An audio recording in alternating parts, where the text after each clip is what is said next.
maliban na lang doon sa regular project o regular program ng opisina nila, ay bawal na anuman po ang pangalan po nito.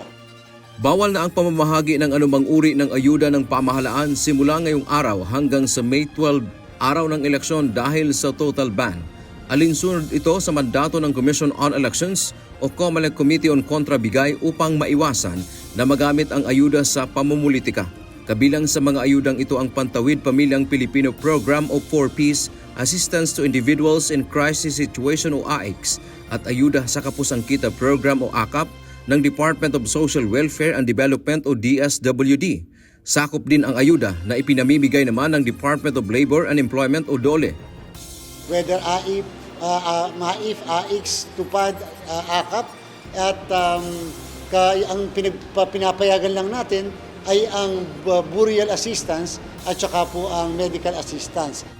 Humingi ng pangunawa ang COMELEC sa publiko dahil kinakailangan lang na pansamantalang itigil ang pamamahagi ng mga ayuda. Ayon kay COMELEC Chairperson George Erwin Garcia, babalik naman kaagad sa normal ang distribusyon sa May 13 o isang araw pagkatapos ng eleksyon. Siyempre sa kasalukuyan lamang, ayaw lang kasi natin nagagamit yung mga ganitong klaseng ayuda bilang pagpopromote ng kandidatura ng ilang kandidato o lalo pa yung mga nakaupo.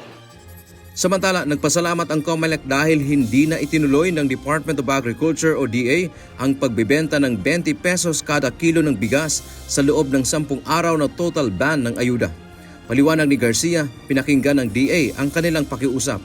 Ang pagbibenta ng mura o subsidized na bigas ay maikukonsidera rin kasi anyang ayuda. Kasama rin naman kasi yan sa ban dahil nga remember yung pagbibenta ng mas murang bigas ay in the form of an ayuda. Ang tulong panghanap buhay sa ating disadvantaged displaced workers o TUPAD na ipinamamahagi naman ng DOLE ay sinuspende na rin ng ahensya. Ang pamamahagi ng ayuda sa loob ng 10 araw na total ban ay ituturing na abuse of state resources. Kapag kandidato ang lumabag bukod sa disqualification, ay mahaharap din ito sa kasong kriminal. Dante Amento, UNTV, News and Rescue. Diyos ang aming sandigan, serbisyo publiko ang aming pinahahalagahan.